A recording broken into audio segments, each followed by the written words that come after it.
Hi, my name is Lenore. I am Tyler. Welcome to Mingle. Absolutely. Thanks for having me on the podcast. Today, we're going to unpack something today. Yeah, so today we're going to get into a pretty sticky topic, parental suicide, and specifically what it's like to survive parental suicide. So, where do you want to start today? Because this is a big topic that I feel like anytime a parent dies, it's like a bomb that's thrown on the entire family, depending on the ages of the children. But if the kids are young, that's like a bomb. How old were you? And then let's put suicide on top of it. Yeah, so this was in 2019 for me, so I was well into adulthood. All of my other siblings as well were in adulthood. So there were also a lot of young grandchildren, though, involved. Oh, yeah. So that was, for them, that happened there as well. What made kind of my situation particularly difficult is when we're talking about family roles, like family dynamic roles, obviously there's kind of that hero of the family, right? My father, who completed suicide and committed suicide, he was kind of like the hero in our family. He was the one that really took care of everything. Is he like the glue that held everything together? Very much so. Wow. Very much so. He was super hard worker, blue collar guy, very, very smart.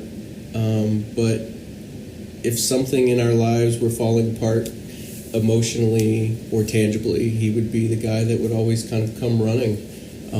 Everybody in the community, I grew up in a small town, and so he was always the one that even people in the community went to for help, for problems, for solutions, for support. So yeah, it wasn't implied that he was some weak individual. It was actually quite the opposite for us. Did you ever know that he had suicidal thoughts? So that's a good question. So now as a therapist,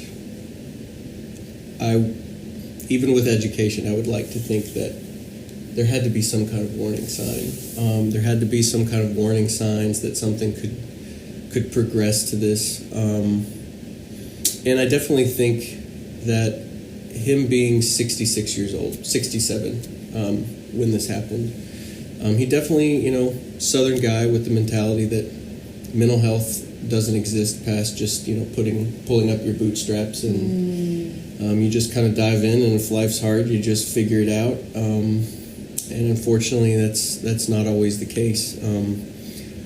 I probably would consider him a functional alcoholic. Oh. So that was a big piece in his life.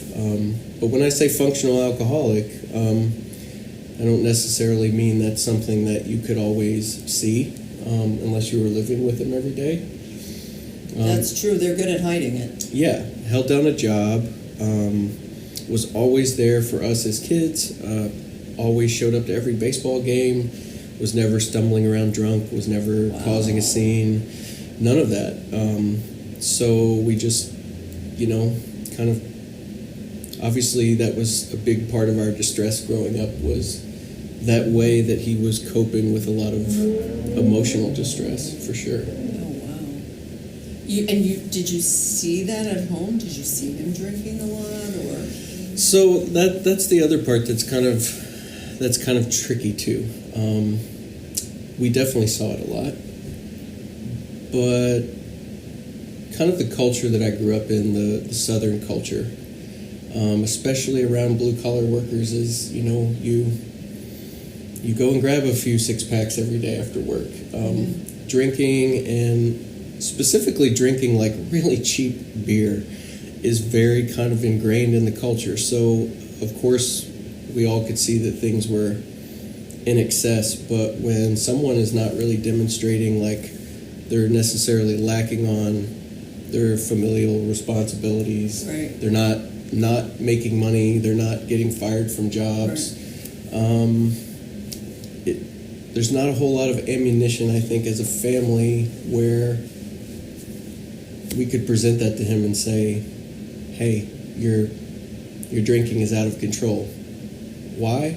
I'm not really sure. Right? Yeah. Well, so this sounds like it came as a huge shock to your family. Yeah, I think it did. It was. I think a lot of us were shocked, but in hindsight, I don't know that we were surprised. Wow. I don't know that we were surprised. I think, when we oftentimes hear about people committing suicide, I hear a lot of people are left with unanswered questions. Why? Sure. Why did this happen? It seems like it comes out of left field. But I think this was a storm that we kind of had noticed was brewing, and obviously hindsight's 20/20. Yeah. So yeah, I mean, we were definitely shocked. I don't think I was necessarily surprised, but very, very shocked. Very shocked. And I guess just kind of some full disclosure, after this had happened, I'm from a very small town. I'm very close with all of the municipal members around there, and a good friend of mine is actually the county coroner for wow. there. So, my father was very integrated into the community, and that was a topic that came up after I had got the call from the coroner, who was with my family at the time. I was still out of state.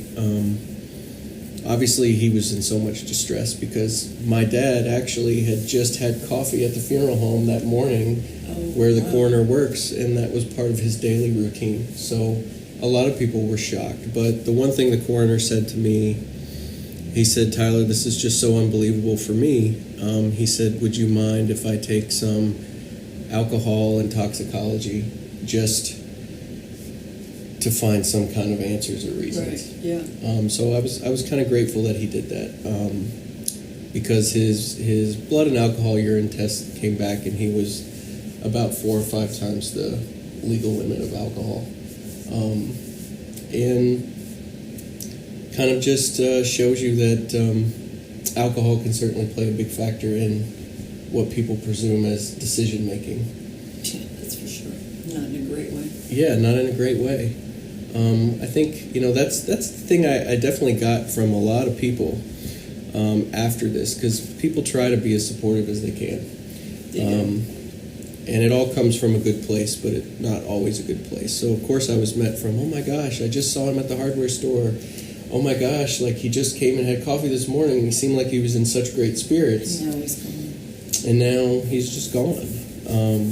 Don't you think, though, that it's really hard for people that have never had a suicidal thought to understand what it feels like to have suicidal thoughts quite often? Absolutely. I think it's something that some people are fortunate that it's beyond comprehension of what that type of despair can be like.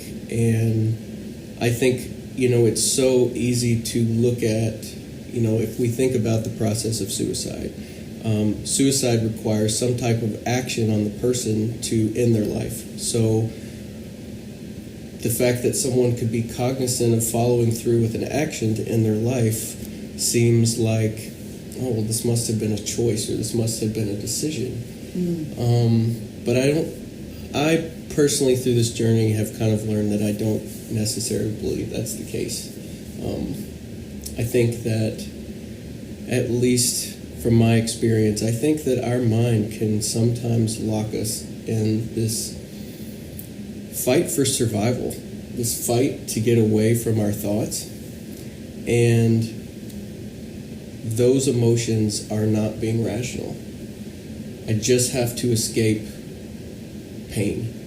Right, and I think people have told me that they just think it would just be so much easier to die, because it's all they can think about. And, when they get the dips down, they just see it as a solution. Sure. Which is interesting, because you kind of have to be energetic to execute your plan.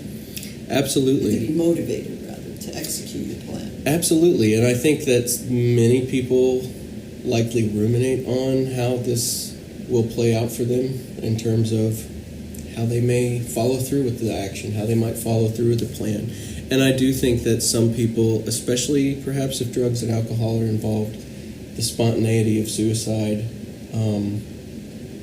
can definitely happen also. Yeah, well, it's like anything else. If you have a plan in your mind, and you plan it and plan it and plan it, you go over it, over it, over it in your mind, even if you're inebriated, you're going to act on that plan because you've gone over it. You don't have to think about it and figure it out. You've figured it out already.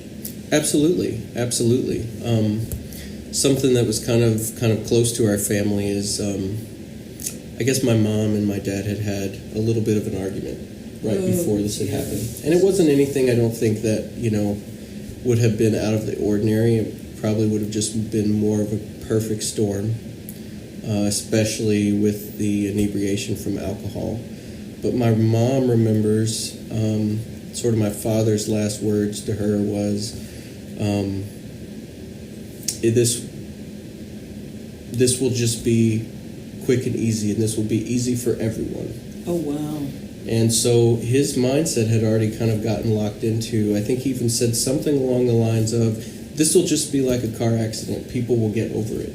Wow. So to think that your life, again, I can't really put myself there, but to think that you've already chalked your life up as to being something so worthless that people will suddenly just get over in a few months kind of sheds some light on where someone might have been in their mind at that time. Yeah, I think people will be better off without you.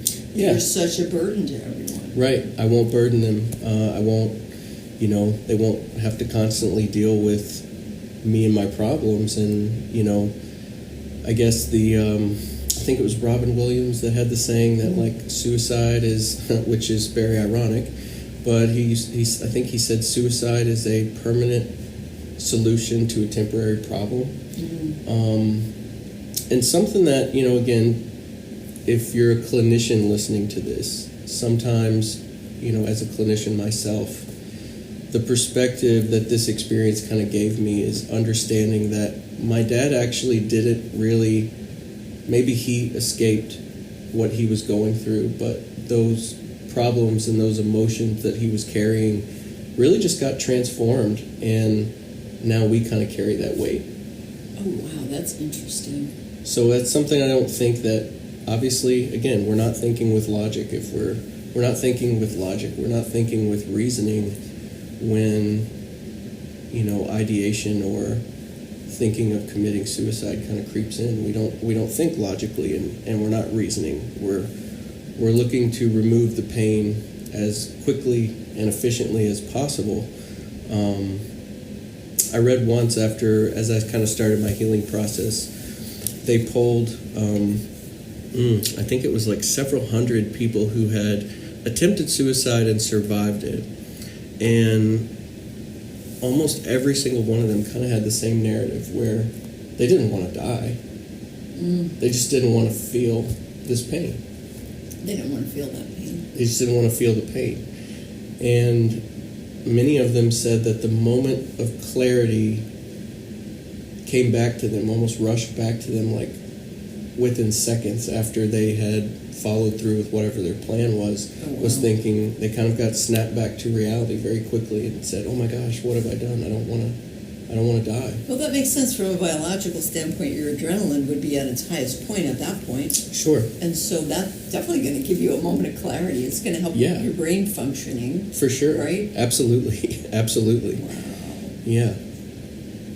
That's why it's interesting when some people commit suicide by putting a plastic bag over their head, because at any moment they could stop it. And you're like, man, how much pain must they have been in to keep that bag on their head? Absolutely. Absolutely. And it just kind of also shed some light on me that, physical pain is one threshold that all of us have in various degrees, but emotional pain, I think, oh my goodness, can just be far more excruciating. How did your family come to terms with, what must have happened to him to lead him to that? Yeah, so obviously alcohol was a big part of it. Knowing that alcohol was a big part of it. Because alcohol's a depressant, you mean? Alcohol's a depressant, and it's Hiding something else? Maybe? hiding Yeah. something else. Hiding something else. I guess I try not to diagnose family members, but Right. in hindsight, I definitely think that my father was likely suffering from some type of bipolar-related disorder. Yeah. He definitely exhibited a lot of ups and downs emotionally. When he was happy, oh my goodness, it was like the happiest times for everybody. But when he was low, it was very low for not only him but everybody. And he was kind of like the what do they call it? The sage on the stage, right? When Yeah. to those low points. But obviously, it's for us that education really wasn't there, but it was also met by an individual that likely would have never taken steps.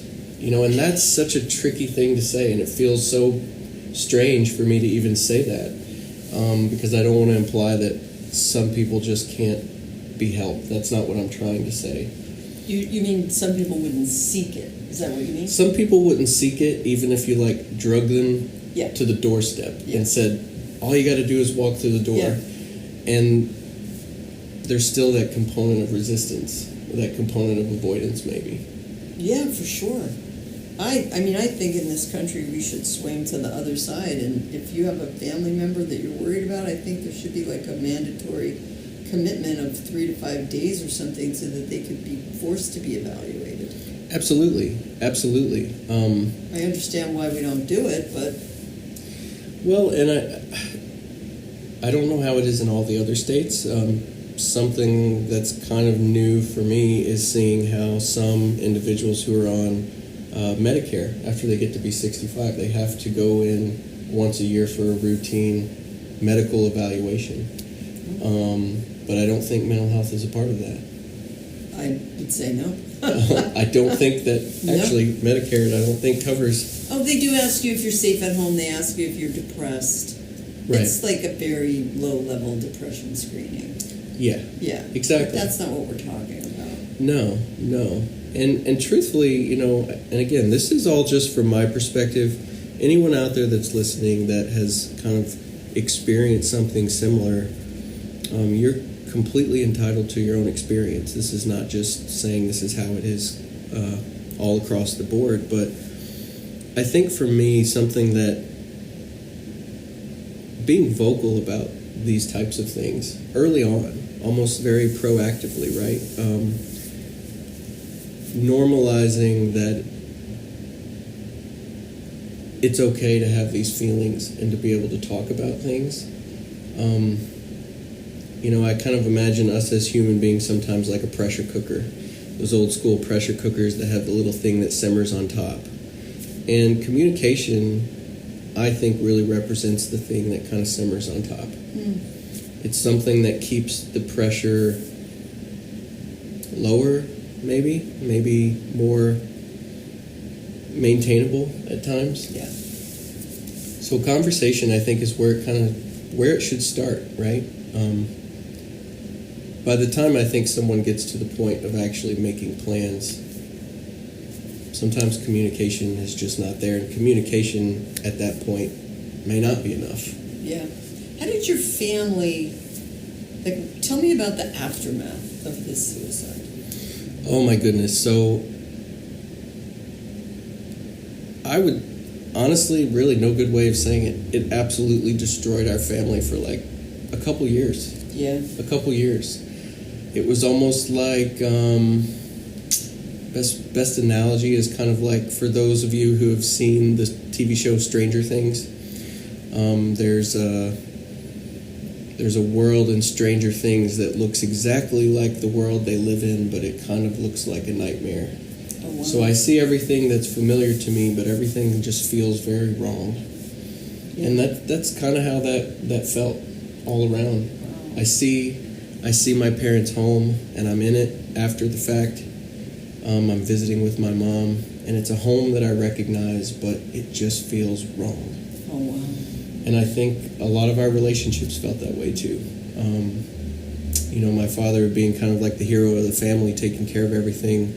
My mom had to step into roles that she was not used to, which is, stuff like managing the household. My mom was a corporate America worker. Oh, wow. So, she was used to that corporate America type of thing, and my father was self-employed. So he had the time to manage the household, cook the meals. He was very domestic in that way. Oh, wow. They definitely had some traditional role reversals growing up. So my mom at, 64 had to start figuring out oh yeah, I have to go to the grocery and I have to start cooking for myself, and I have to get a hold of the HVAC technicians to do routine maintenance, and I have to do this and I have to do that. And talk about trying to teach an old dog new tricks is, that's just one element that I don't know about you, but sometimes I hear in clients just that newness alone with suicide out of the picture can be so challenging for people to have to fall into new roles, much less forced roles. Never mind the mountain of paperwork they have to go through just to deal with the death. Right. Yeah, it was, our family, I think our communication broke down. And the very interesting thing in hindsight, it truly felt like pure hell on earth for us. But in hindsight, what I was kind of seeing is everybody had their own way of grieving differently. Interesting. It was so different. There was nothing about each family member, from me to my sisters to my mom. We all grieved so differently. And that difference in grief caused a lot of friction. Really? Talk about that for a sec. So I would think for me, I have always been kind of the person where if there's a crisis, I'm the one that kind of people run to stay afloat and level. I'm always calm in crisis, but internally after the fact, I kind of fall apart. I think for my mom, she shuts down. She definitely goes into a massive state of avoidance, at least with this situation she did. And I think for my sister, she just became a very angry person. Interesting. Just everything just kind of caused a lot of anger and a lot of misplaced anger. I would say how it negatively affected me is I'm also somebody, I'll thrust myself into tasks. Not related to suicide, but after my grandfather passed away at 93, it wasn't unexpected. It was a big loss, but it was a natural loss. The day that I found out he died, I went over to my grandmother's house and I cleaned her house from top to bottom. I was vacuuming, it was midnight, but that's kind of my process. I like to jump in and do things, feel like something is not just stuck, maybe. Wow. Maybe that's my thing. So it changes people, and their grief process also has a different time frame, very different time frame. I think it took my mom a little bit longer to return to kind of a normal state of functioning. Oh, I believe that. She probably had to delay grief just because she had to take care of day-to-day things like funeral and bank accounts and death certificates, and I tend to think they grieve, but then they put it off, and then it's oh my God. Absolutely. And honestly, I don't think we have enough time on this podcast for this, but her father had passed away. I come from a very long line of old people, so I don't know if that's a good or a bad thing, but I have not had a single grandparent that has passed away under the age of 92. Oh, wow. My great-grandmother lived to be 108 years old. Wow. So longevity's in my family. So in 2017, my grandfather passed away at 93 after about a month in the hospital with some cardiac things. And they were still living alone together. My grandparents were. He was still driving up until that minor heart attack. So then his wife, who was 91 at the time, started continuing to live on her own. My dad would go over there 2 or 3 times a day and check on her. And so that was fine for a little while until it wasn't fine. And one day she fell in the kitchen, broke her hip, and became bedbound for 5 years. So my mom was in the process of taking care of her mom while this happened. So I think for my mom's grief, she had several experiences with grief that significantly got delayed. So her father passed away. I feel like that grief got delayed because her care and focus had to go towards her elderly mother. Yeah, yeah. And then my father passed, and that emphasis on her mom was still kind of there. Oh my goodness. And so it really wasn't up until her mother passed that I felt like I finally looked at my mom, and I remember I told her one day, I said, this is like the first time I think I've seen you actually breathe and smile, and I don't know how long. Aww. And she said, yeah, I strangely feel good. I said, that's great. Let's not pick it apart. Yeah. Aww. So yeah, it's life, death. That old movie Pollyanna. Death comes unexpectedly. No one's really prepared, even if you're prepared. No, my God, no. Mm-hmm. No. So, well, thanks for sharing. Of course. I just felt like this might be an appropriate topic to bring up and kind of get the ball rolling. I mean, obviously, we could go into many different facets of this, but I think on Spotify there's a comment section below. And if you're listening to this and you have questions, comments, or even want to share your own experience of kind of what that felt like for you, please do so. And we'll certainly try to get back to some of those comments. Yeah, absolutely. I think the goal for today is let's just start the conversation. That's right. Let's just start the conversation, and it'll all work out. Absolutely. Thanks, Tom. All right. Thanks for having me.